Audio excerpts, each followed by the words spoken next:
Can you guys all see me and hear me? Yeah. Awesome. Yeah, you're good. Yeah, looks good.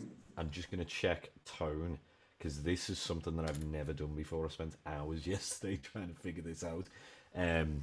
It's my camera as a webcam, and you should get the direct tone. Can you guys hear that? Okay. Yeah, sweet. You may turn a bit down. Ah, is it loud? Sounds great. Okay. Just one thing I might check, because it might be the microphone picking this up. So, what I'll do, guys, to start off with, maybe I'll play a new song. When I say new song, it's probably one of my only tunes, Sky Blue Pink, if that's cool, and then we can go more into some improvisation concepts. I guess the whole point of today's workshop is that I want to interact as much as possible with you guys. So I'm open to questions. If you've got some already, please do put them in the chat. And yeah, we should be good to go. Let me just try and play a bit for you first then. So from the top. It's horrible. I have to make sure I hear the click with this because it's just a guitar intro. But let's give this a go.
Okay,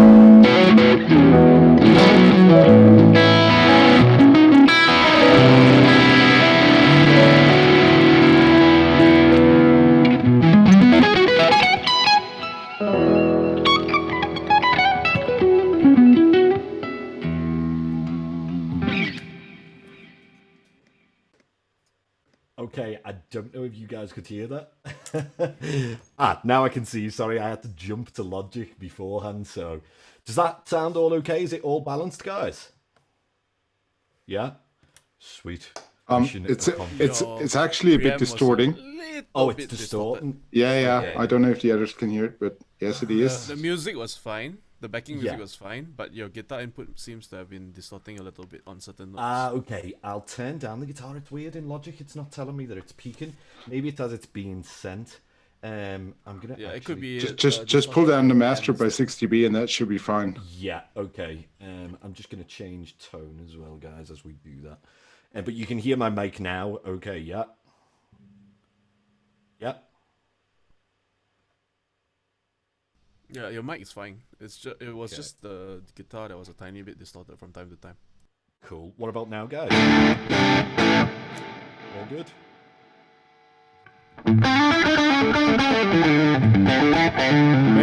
Maybe a bit down, like your voice is still way lower than the guitar. Okay. Maybe about here then. You have a nice voice, so Some people say it's like ASMR, is it? Or what do they call it these days? Is that okay now, guys? Or That's really good. Yeah. perfect. Thank you. Okay, so today, like I say, I mean, that was a track, Sky Blue Pink, featuring this guy playing the keys solo, Owain. But really, what I guess I maybe am known for more is the more improvisation-based things. So really, it's kind of like an open question to you guys. What is it that you want to know? I do believe I sent some emails to Ola, and there was a possibility of polls, but is that going to happen today, or I don't know. Okay, maybe you guys can tell me. Did you receive? I basically wanted to ask you. Did you want to look at? There's no polls. I've just got that message now. Did you guys want to look at, say, the improvisation-based stuff or the composition-based stuff? What is it that you guys are more interested in? Both. Both? Yeah. Okay. So maybe Improv. Improv, right, there we go. So maybe I should start by saying, like, the most fundamental thing I always say to everyone no matter what level or, you know, where you are with your playing, is that music is a language. I'm a firm believer in that, in the sense that I always use this example. So I have never studied Spanish. I've never lived there or anything like that. I had 2 ex-girlfriends that were from Spain, so I spent a lot of time around Spanish people. Now, in school, like I say, nobody taught me anything. I didn't read any books or anything like this. But after the time spent with them, I could understand what they were saying to me, and I could have basic conversations with them. Now, I think that's the same with music. So, for example, you could read, say you've never read English before. You could read book after book, and maybe you could have an idea of what those words sound like. But until you actually hear that, then there's no chance, you know, until you're in that situation where you can have a conversation, where you can hear other people speaking the language. Essentially, it's just gobbledygook on the page. Now, I think most improvisers' problems, people say, oh, I want to play like this, or how do I get into jazz? Like, here's a great example. I can't play straight ahead jazz at all. Like, I would fail so badly if somebody said, can you sit there and play Autumn Leaves or something like that? But it's because I don't listen to it. I'm not engrossed in that style. Like, it doesn't massively appeal to me. I respect it, but it's not in there. So I always say to everyone, I think that you should try to be like a musical sponge. You are not going to be able to play in these various styles if you are not listening to them. You know, people talk about Guthrie, who is one of my heroes, absolute monster of a player. Everyone always says how he can play so many styles so fluidly. It's a case of he's listened to it, he's transcribed it, he's played those gigs. So my big thing is, always the question of, are you actually listening to what you want to play? That's always the first step, I think. When it comes to phrasing and things like this, the next thing that you should be doing is transcription. And that is so important. And people maybe put that to one side, or people maybe will download tabs and think that that's it, they've learned the licks. But I think with transcription itself, you are actually like deep diving into the thinking behind those ideas in terms of the harmony and things like this. Like, you will get so much more from a lick if you do it by ear. I'm convinced. You don't need to sit there and write it out necessarily. It's just a case of, you know, say there's a tiny part of a lick. Say the lick goes something like that. You might just see that this is something that you want in your play, and you could explore that further. So it's just there. I mean, if I talk in intervals today, please forgive me, that's how I view it. But there, I'm just thinking of like an F sharp minor 7 idea with the ninth in there. I could adapt that around in my playing. All of these other ideas can come from the tiniest part of the full lick, if you like. Now, before we go into the kind of the basics of what I think we should know in terms of harmony, are there any questions so far? Yeah. I actually had a question. When you speak of transcription, what's music specifically have you transcribed and played through? So for me, man, the main thing really was when I got to 18, I was gigging a hell of a lot with like funk and soul stuff. So Stevie Wonder, you know, all the typical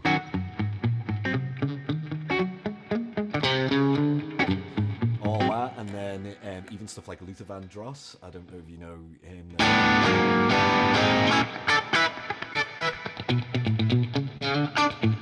All of that kind of stuff. Wrong tone for that, like, but this kind of thing was probably the biggest impact on me. And playing with keyboard players, so we would do things like as well, like I'm trying to think, you know, like Shaka Khan and stuff like this. And that for me was like a totally different area of music that I'd never been exposed to before. But I went and did my homework. I listened to even the more modern stuff like the neo soul. The other things though that played a massive part were, before that, I'd say guys like Steve Vai, guys like Ingve. I know I don't look like an Ingve player, but this has never left me. That kind of stuff is still in there.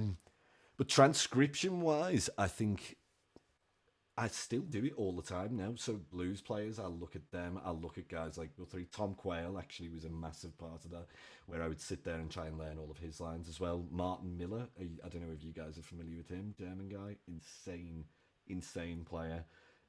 That's where a lot of the all this chromatic ideas came from. More recently, it's guys like Eric Gales and Josh Smith and people like that. I don't know if you guys are familiar with them. They're like modern blues guys. I just think what they do with their bending and the way in which they phrase, that's had a massive impact. Yeah, that's what I can think of off the top of my head.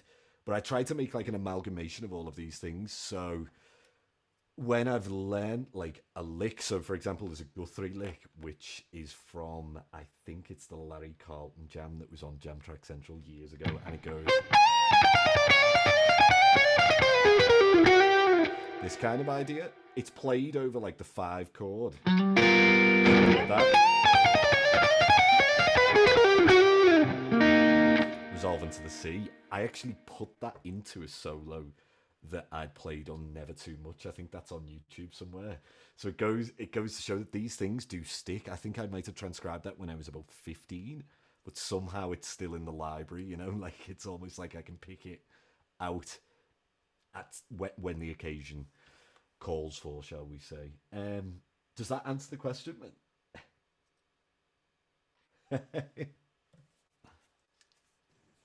Yeah, for sure. I just wanted to get some background on you know, where your like minor seventh and extended chord arpeggios are coming from, because you know that leans towards jazz stuff, not the autumn leaves stuff, but maybe like some Pat Metheny or Larry Carlton stuff. So oh yeah, interesting. Yeah, it's really nice stuff. Thanks. oh thanks, Finn. Yeah, I think like the whole You know, when people say about like the jazz playing and stuff, I like to just think of it as harmony. Maybe you'd call my style fusion. I don't know. The fusion stuff nowadays tends to be more associated with the prog and things like that. But I guess that the home of fusion was Larry Carlton and Pat Metheny and guys like that, wasn't it? You know, so really, in terms of the harmony, this is one thing which I go through with all of my pupils when we first start. I think a good place to begin with, in terms of your fretboard visualization and how you structure things in terms of improvisation, should be around like, let's say, three main chord types to start with. So we would have, say, for example, major seven, dominant seven, and minor seven. And I think of them as like three families. You can do this as kind of like a next step. We could use what are called shell voicings. So shell voicings are essentially when you get rid of the fifth. So in all harmony, really, to understand what chord type we've got, we only need to know what the third and seventh is in the chord. If you think about it, major seven has a major third and a major seven. We've got these here. Dominant seven has a minor seven and a major third. And a minor seven has a minor third and a minor seven. Once you start to understand them and how they work, I mean, you could technically play through all the standards in the world just using these shell voicings. You know, you don't need the extensions and things like that. You could get away with that now. Even minor seven flat fives, if you think, you could just play a minor seven shell voicing. The flat five could be considered an extension in that.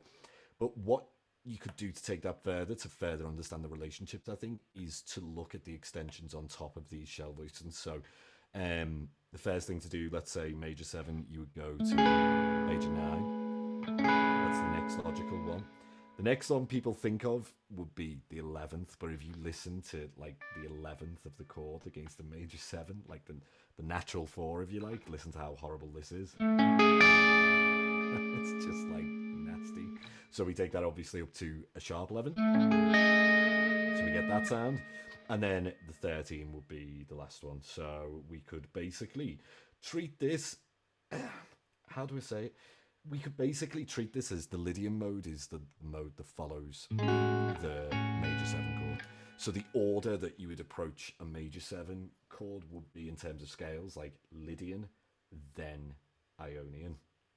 Now, lots of people may be thinking, oh, modes, like, how do I view this? So for me, everything's in intervals. So whenever I'm looking at a note here, I'm viewing that as, say, this is the root. I am trying to visualize what all of the intervals look like in relation to that root.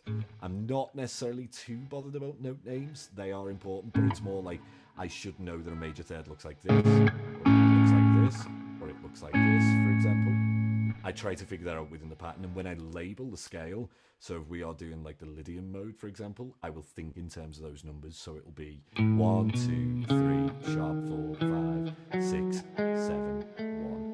I just think that's an easier way of doing things. Like, so the major scale itself would just be 1, 2, 3, 4, 5, 6, 7, 1.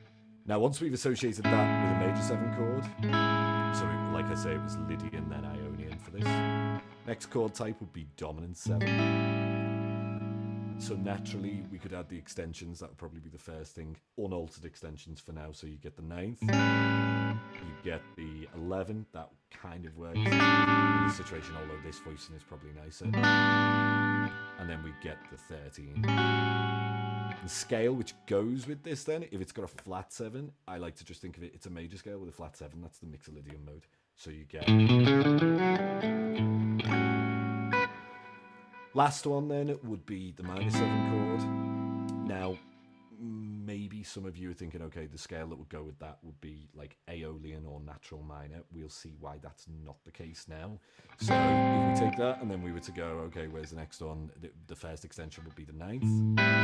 That's everyone's favorite neo soul thing. And then the 11th would be... That's Guthrie's tune 5s, if people are familiar with that. That's that chord. And then the last one would be some form of 6, wouldn't it? Or 13. Now, if you play like the minor 6 against that minor 7 chord, that doesn't sit too well either. So like we did before with the major 7 chord playing the Lydian mode, here what we are going to do is we're going to raise that 6th. You get that. So that's the major 6 over that, and that is our Dorian mode. So you can play natural minor over this kind of groove, it just doesn't sit as well. The order then that I like to think of these are, so for a minor 7 chord, it goes Dorian, then natural minor or Aeolian. Dominant 7 is Mixolydian, major 7 is Lydian, and then Ionian. Is this all making sense so far? Yep. Yeah, 100%. Any questions? Totally getting what you're saying, yeah. Any questions at all, guys? Yeah, I've got one. I'm trying to digest augmented and melodic minor. And sometimes I'll get to a point in improvisation where you've got a cool lick and then a bit of a melody and then you get stuck because you don't know what happens next. What might you do personally in that situation? So that's a great question, actually. It ties me into something else I wanted to say today. Yes. You've labelled it perfectly. I think a lot of people, you hear in their improvisations like hesitations, don't you? You know, like you can say, in fact, I've got a pre-prepared loop here. This is just like an E7. So you might hear things where people are like, and then looking for that next note, they're like, where is that?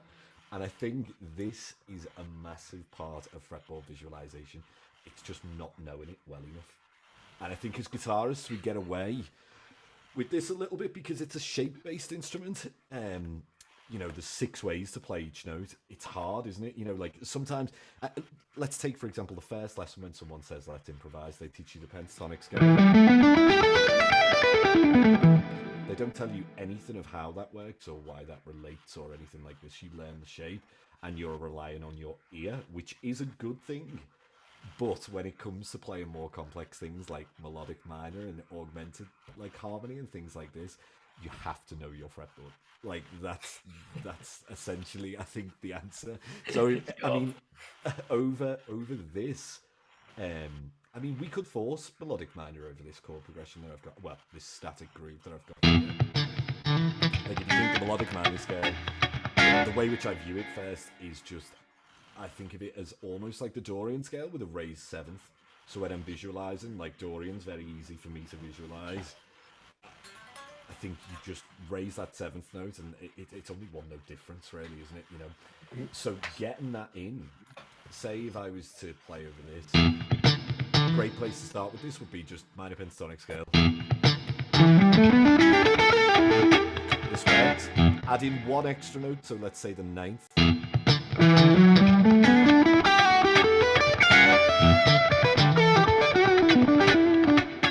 Add in the major 6th.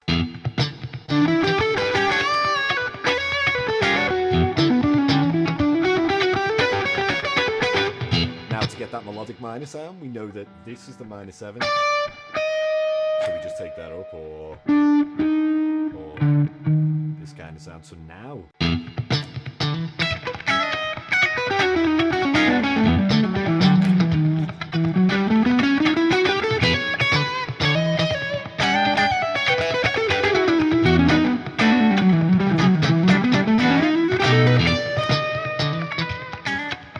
stumbled on that flat 7, but yeah, does that make sense? That makes a whole lot of sense, yeah. Yeah, man. And then augmented scales, that's another issue, shall we say, because I'm not really there yet. I'm just kind of guessing, and then it sometimes works. Like that's cool for now. Yeah. I think with augmented stuff, it's a case of symmetrical scales and symmetrical patterns on the guitar. I find a nightmare to visualize because I'm questioning myself where the visualization is coming from. Because there's 4, say like it's diminished, there's 4 areas, and if it's augmented, there's 3, isn't there? So it's a weird thing, I think, for us as guitarists to do that. For example, let's not talk augmented, let's talk diminished, because that will work really nicely over that. Like things within the diminished scale, I mean, the diminished scale itself is this pattern. It feels nice under the fingers. It's quite easy to use and things like that, but it tends to end up sounding like shapes people struggle to phrase with it. So again, I'd take that maybe back to say something like a pentatonic, and you think of intervals. So you've got the flat 9, sharp 9, etc. So all around this like pentatonic shape,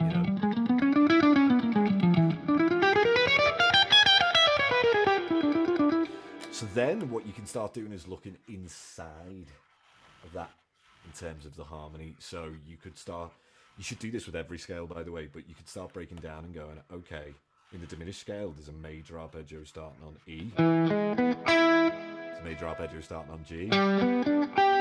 Major arpeggio starting on B flat. A major arpeggio starting on D flat. And you start to see these patterns within smaller area of the fretboards. I think that's the key. When I was saying about the shapes on guitar being a bit of a nightmare to navigate sometimes, I think you should start looking for them in smaller areas. So, for example, stuff like that, those arpeggios.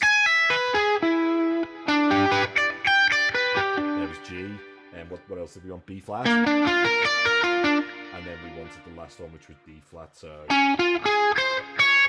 sorry.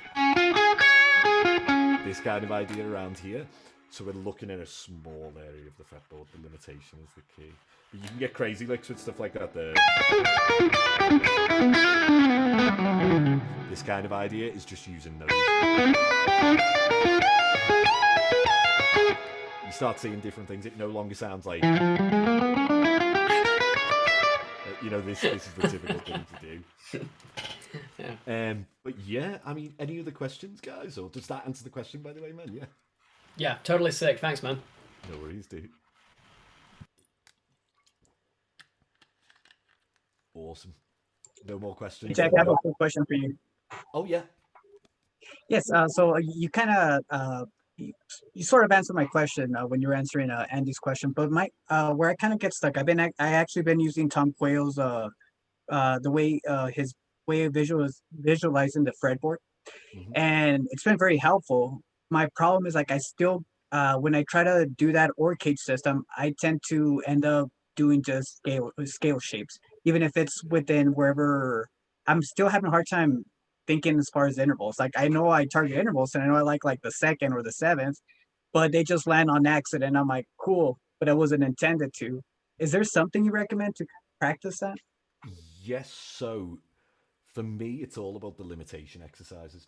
I think limitation really is the biggest way to expand your knowledge. So one thing which worked, forgive me if this is something you've already done, is within that pentatonic. Say 5 notes pentatonic, it's easy to visualize, I think, as the starting point.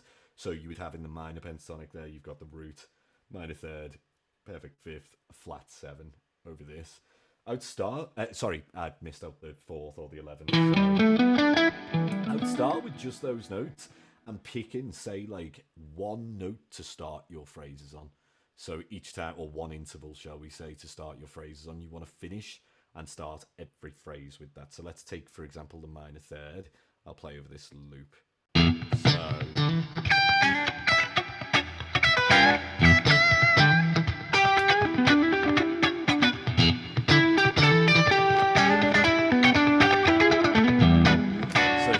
I'm basically trying to teach my mind to go, okay, where is that minor third? And as I move, what does that look like?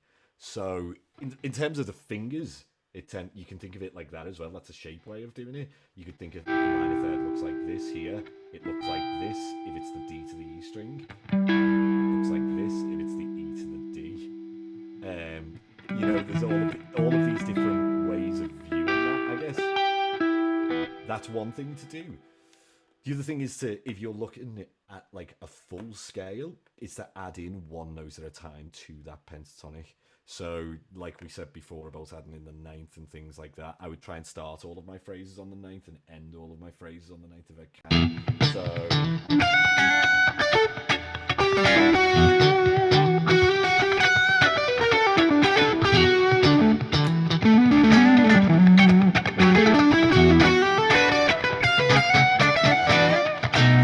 it's harder than you think to just go, okay, that's the one note that I'm after, you know.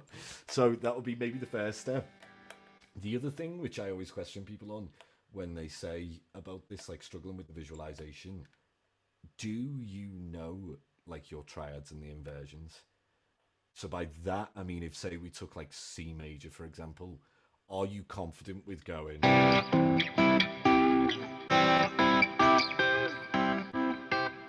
this kind of idea? Oh, you know, are you cool to navigate around every single one of these? That's a massive thing, I think, because a lot of guys, when you say that, like they'll go, "Oh yeah, I know C major, that's fine," and then you say, "Ah, play me a different one, play me a different one, play me a different one." It gets to like 5, and then they're stuck, you know. So maybe that's another thing I think is if you know these, you can work out the intervals in each one of these shapes. That's a good idea, maybe to start with. So you go, okay, root, third, fifth, third, fifth, root, fifth, root, third. You know, like this kind of really slowly, and actually saying it out loud can help as well.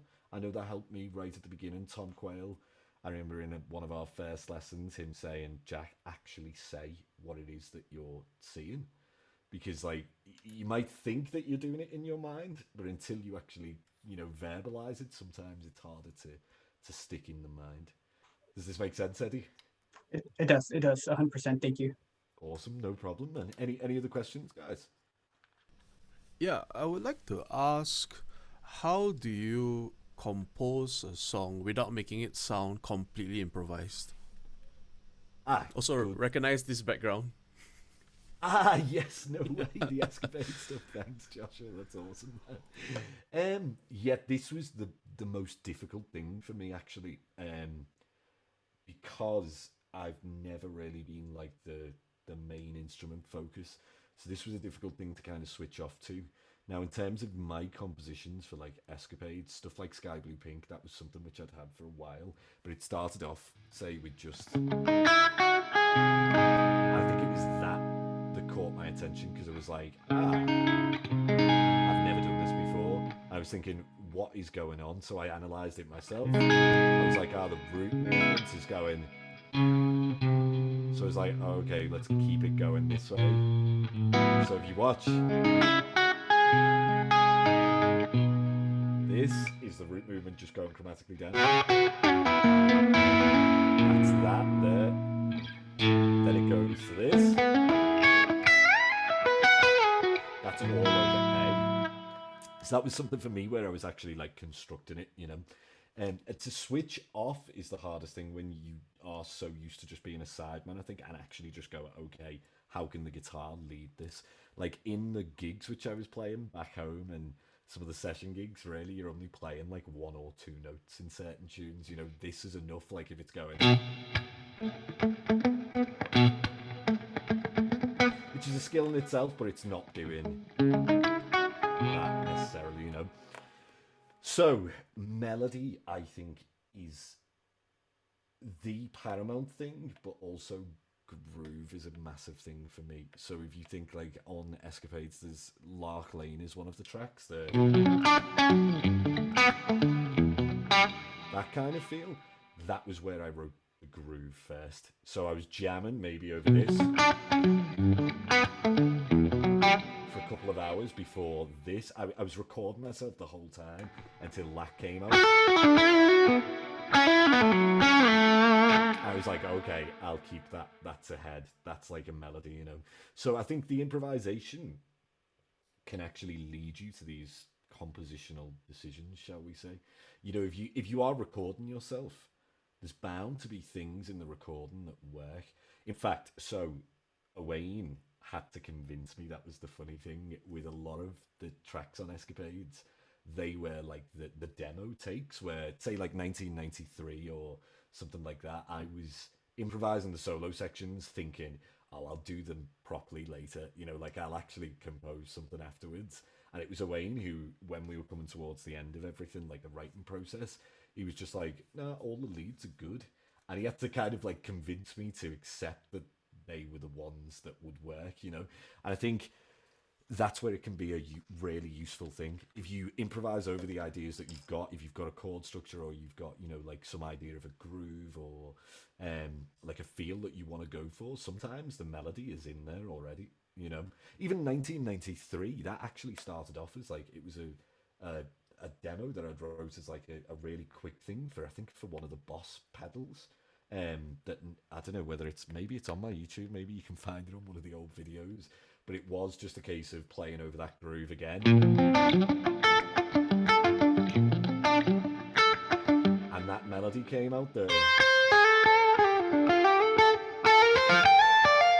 I thought, there we go, there's the head for that. So I think, yeah, improvisation can be a massive help in that. The only thing is, you don't want it to sound like a jam for 20 minutes, do you? Or 6 minutes, you know? So that's the hard thing. But I guess it's just a case of finding different grooves, or say if you get the melody you want over that A section, like in 1993, it's developing that idea then. So you've already got the melody, and you can kind of go, okay, what comes next? So in that case, I was thinking, right, okay, let's just go to the 4 chord. So I think it goes. It's just over that. Yeah, that's the melody for that B section. So that all developed just from. I'm thinking where to take that. Is this all making sense? Sorry if it's a bit gibberish. It is like nearly midnight here. Well, I've been listening to your music religiously for the past 3 days, so I guess it makes sense. Oh man, oh, thank you so much, Steve. There's other examples on there where, again, improvisation is like your best friend. There's Neo, which is like, it started off as a solo guitar thing, the one with all of these ideas. That started off as like, there was the composition. I wanted those chords to fit nicely together. But then the rest of that actually was kind of free until we get to.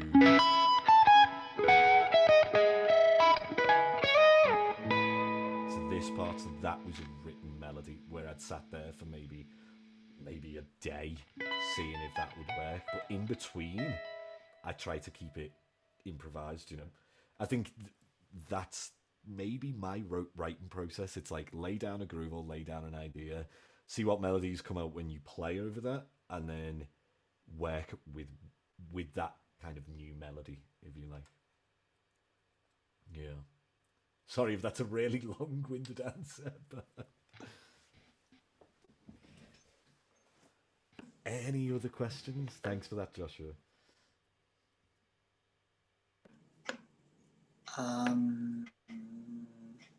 Wait, can you hear me? Yeah, Vincent, how are you doing, man? Good, how are you? Sorry, this is the little red mute icon was still like on. So yeah, so two of the things that stood out to me during this lesson was well, so I came from like saxophone and stuff with sheet music, and one of the things that I found challenging and that I kind of wanted to run away from was transcription. So, you know, listening to something and then putting it on paper or something myself without looking it up. And then, you know, playing from that. I found that like really difficult, arduous, time consuming, and I never really put any sort of effort into getting better at that. And so I just recently started guitar. So while I can read sheet music, I'm still a beginner reading tabs and stuff. So when you say to transcribe, I'm like, oh no, it's all this stuff over again. So what's your advice to someone who finds it daunting to transcribe? I would say don't think of it as the writing down literally of music. Like, you don't have to do that. You don't have to be able to read or anything like this. Of course, that's a plus. It's more being able to hear someone play and then being able to copy that and play it on the instrument as well. Like, I would say for me, the most annoying thing, to be honest, is the transcription side of things. It takes me forever. I will doze over fine details in transcription for hours when in reality it's probably something that came out in the playing, a matter of seconds, you know.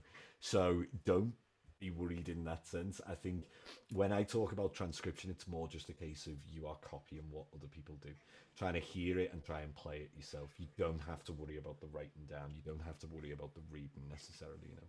Like I say, good skills to have, but I mean, in terms of reading music, in my whole like professional career, if you like, so what, I'm 27 now, so say I started when I was like 16 with paid gigs. Only once have I had someone say to me, "There's a chart, can you read?" And if I think that's like, in terms of like pub gigs, wedding gigs, all of that kind of stuff that I've done, that's thousands of gigs, and only one of them required actual dots on the paper. So I mean, I think it is a very important skill, but don't worry if it's not what you're into. You know, I think playing is eventually more important, and the listening and the copying aspect is way more important. You know, Does it get much more natural and faster just to convert what you're hearing into your fingers? yes, 100%. So that's the whole point of the visualization with the intervals. It ties back in. I forgot to mention before, you should really be studying what they sound like as well, so you can identify what that is. For example, a lick which has always stuck with me is this kind of sound. Now that I know straight away, because if someone plays that, then I can identify that as going, okay, that's 1, 2, to the flat 3 into the 3, 5. So, and then we've got the 6 and then the 1. So that instantly becomes something recognizable. You don't have to start with that. You can start by just going, okay, what does a ninth sound like? There's a ninth. And you get used to that. Or there it is there. Or, for example, what does, I don't know, a sharp 11 sound like? Sounds like that, but it can also sound like this. So you start with the baby steps and you kind of internalize them, and that helps with your transcription, really. There's tons of actually free resources out there, I think, like ear training stuff. And I always say that that's really worthwhile doing, because it just helps in every aspect. If, say, like, if I'm on a gig and I'm improvising with other musicians, or I've say there's the solo section comes up, and someone throws a lick at you, you want to be able to replicate that back. Or if someone throws a chord at you, you want to be able to replicate that back, you know. As well as single line stuff, being able to identify chords is a massive thing. One good example of that was years ago when I was on a covers gig. You guys are probably familiar with the band Snarky Puppy, right? They turned up to our gig after they'd finished their gig, so they turned up to the covers set and they just wanted a bit of a party and to chill, but they asked to get up and play, and we were playing the song American Boy by Estelle. I don't know if you guys know that one there.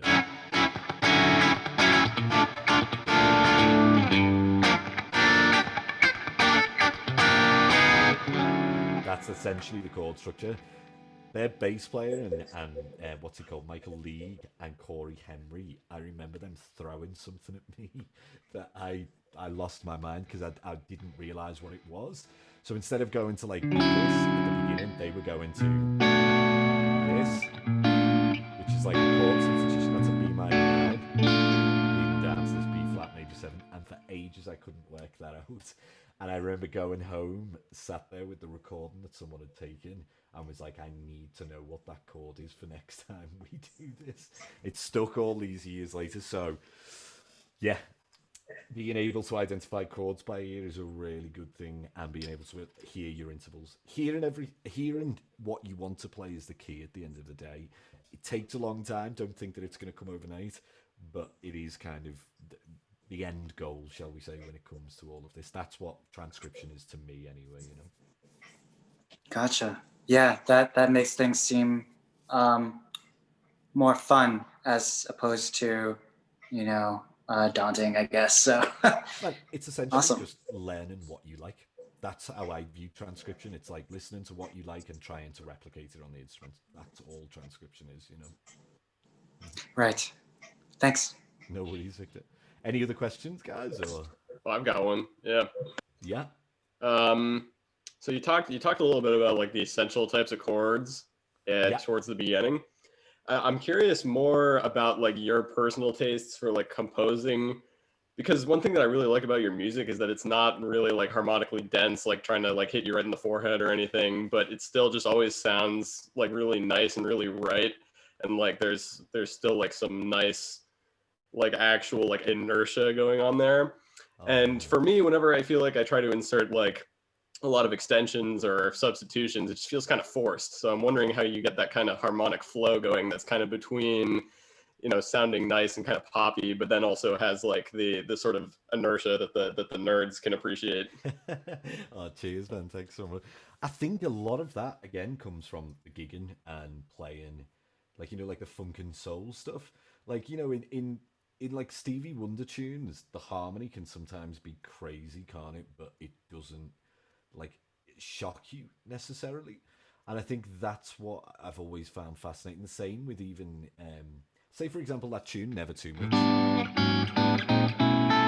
Like that in itself, you would think if you analyze that, what the hell is going on there? There's like 11 chords moving like this. And then we get into this chord progression, which is like B minor 7 to G major 7.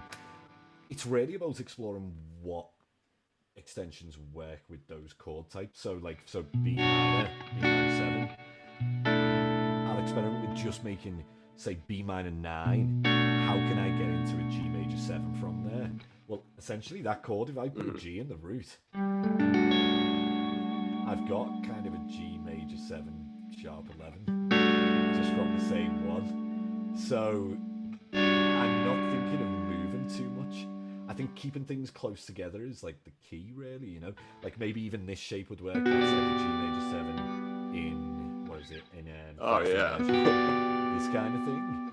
So I would take like small areas of the fretboard and think, how can I color these with, you know, the extensions that are available to me? Another example there, this could be like B minor 11, like this. How do I get to the nearest G major there? So the top notes of these, I could literally go to here. So that was just a tone above. So it's got this smooth sound to it. That's, I guess, what you'd call like voice leading, isn't it? You know, like keeping things close in that sense where the top notes move very little. But it's about experimentation, I think, man. You know, like one thing which I always think sticks out to me, especially in the prog world, is when guitarists, as you say about the harmony, when they try and like throw it at you, almost they'll do this. So they'll go, which sounds lovely as well, but it's a case of that's one shape and then not thinking necessarily of how these connect. It's more a case of, oh, that sounds good. They're not thinking, okay, what's the function of each one of those chords? Like, is that E major 7? Is that C major 7? And then, where was the last one? I think that's A major 7.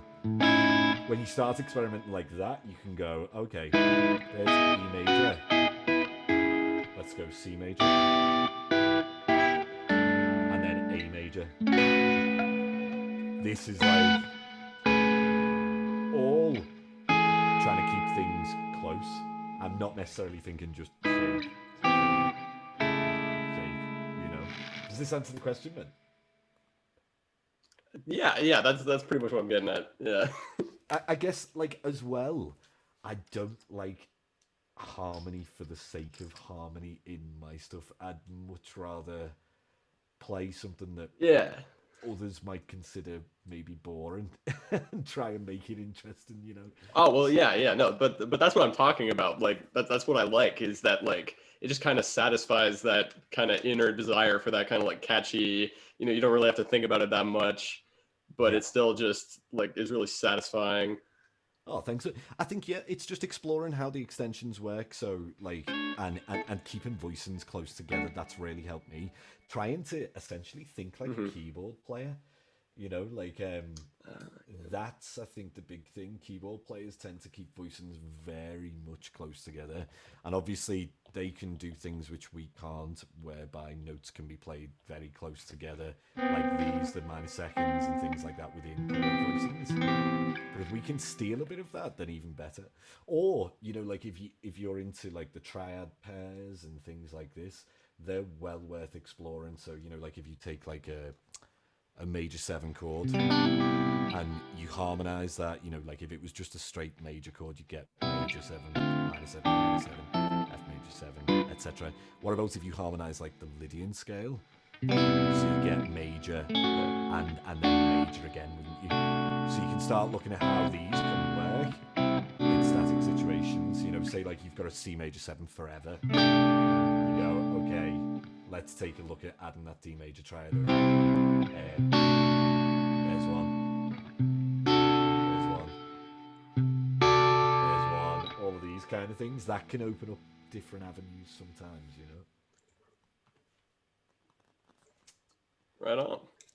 I guess as well, man. Last thing on that one is again it's language. So to take it right the way back to the beginning, if you're looking for making those kind of easy-ish harmony and chord structures, if you're wanting to make them sound more complex, listen to the guys like, I know it's a bit of a meme these days, but the neo soul stuff, like the original stuff like D'Angelo and you know like Isaiah Sharkey and people like that, because they can make one chord sound insane. Like, I could happily sit and listen to Isaiah Sharkey play E minor 7 for 45 minutes, you know. But yeah, man. Any other questions, guys? Thanks so much again, dude.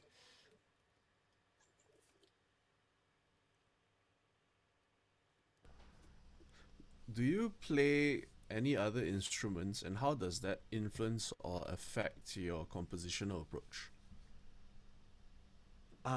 So I, funnily enough, started on clarinet when I was a little kid, until I was about 14, I think it was. So I'd already picked up guitar. And that was interesting in the sense that it's a single note instrument, isn't it? You can't play chords or things like that. And I loved that about it because you can shred if you like just single notes all the time and never have to worry about accompanying people or things like that. But no, I stopped that. I played drums maybe a tiny bit when I was like 11, just casually. But now I think the big thing which I do like to do is programming drums. I wonder if that's like stemming back from all those years ago. You know, that's one thing which I could sit with for days and not get bored.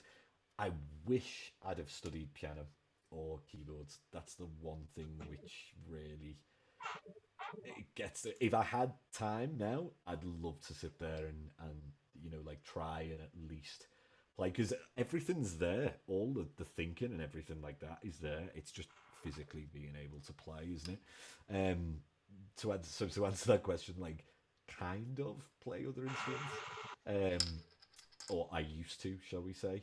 But now, I mean, sometimes yeah, I'll let drum grooves dictate things. I think I mentioned that earlier when we were talking about the album.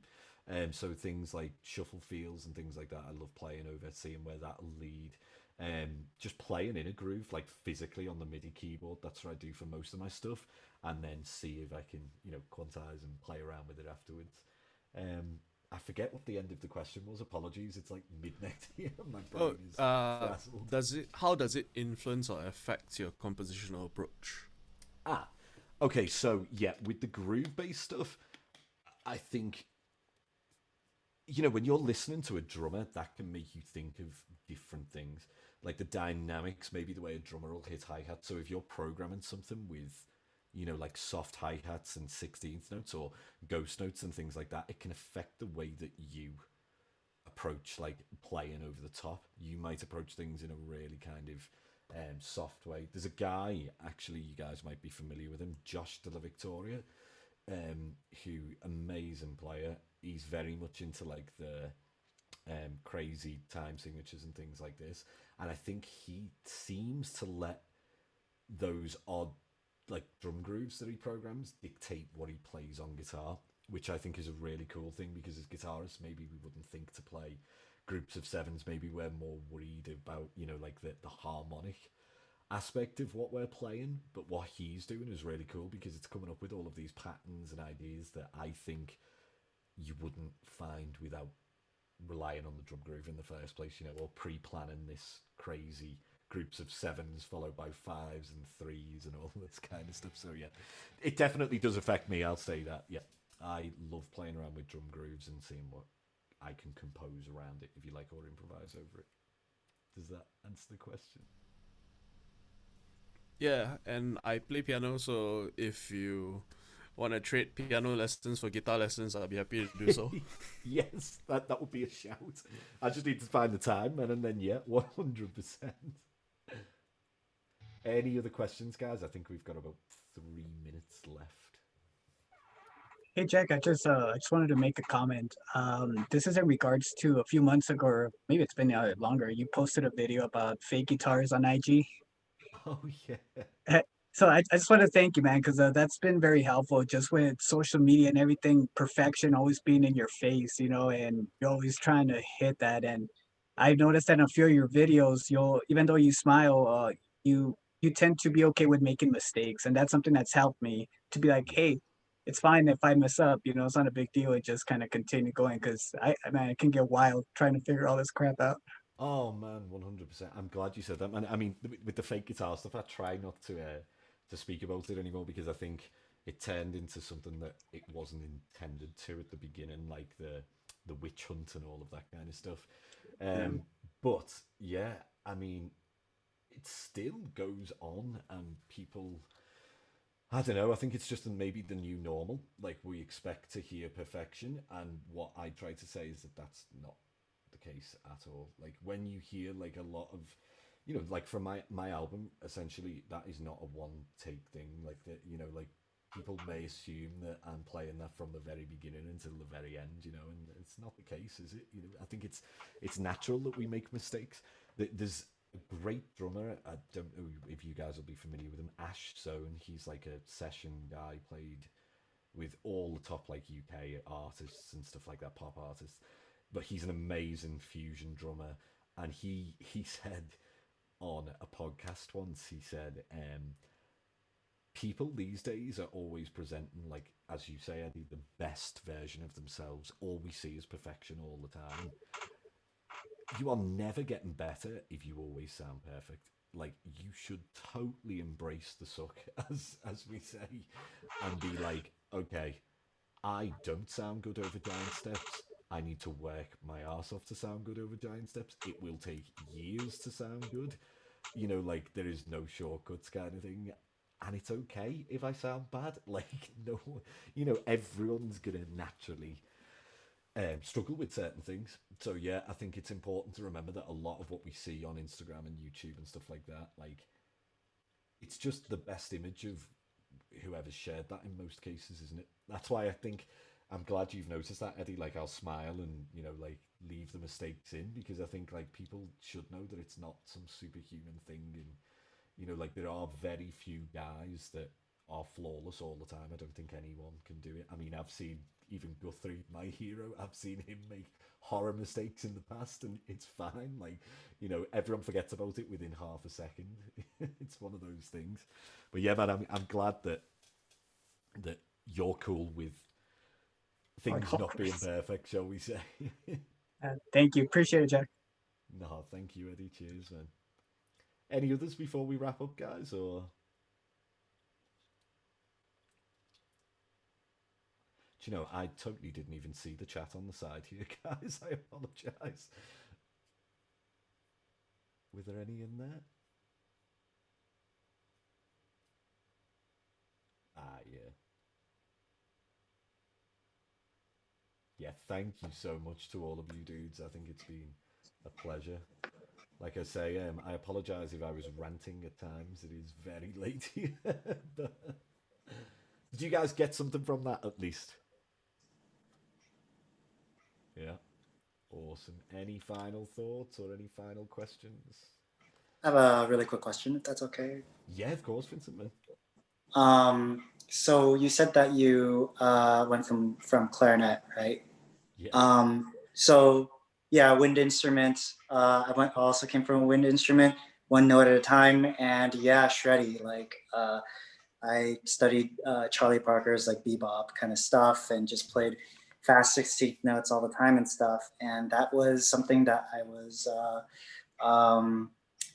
working on and kind of proud of. But now switching to guitar, it's just like I don't know chords. Like I don't know how to play more than one note at a time.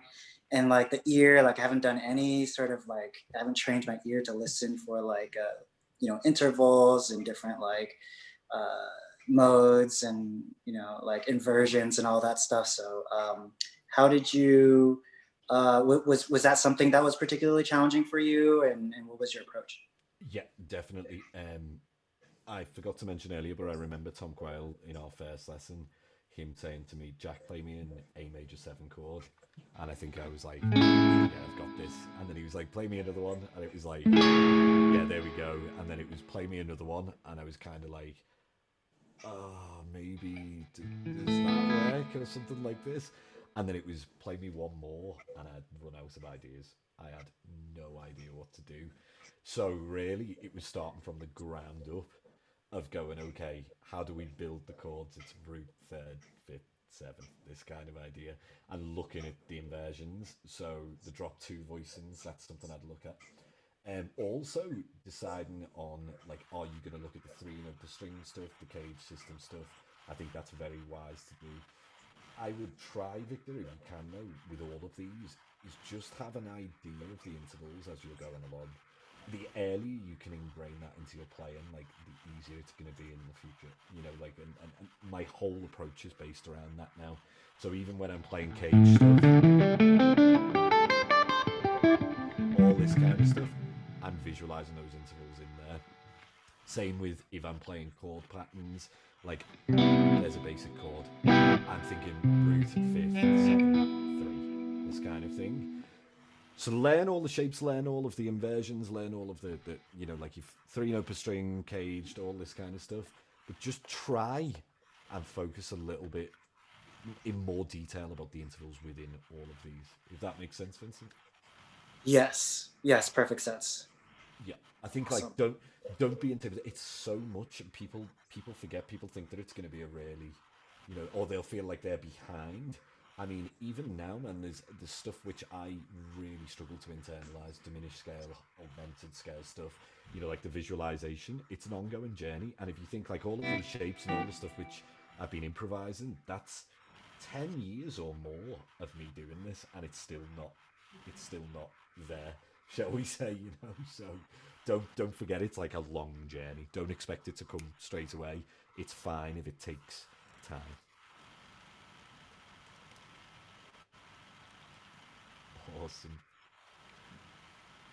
Awesome guys. Cheers, Joshua. That is awesome. So guys, I must say thank you so much again for being here and listening to me rant a few of my ideas. But I hope you guys all have a great week. I guess tomorrow there's more stuff. There's Pliny, isn't it? Well, depending where you guys are.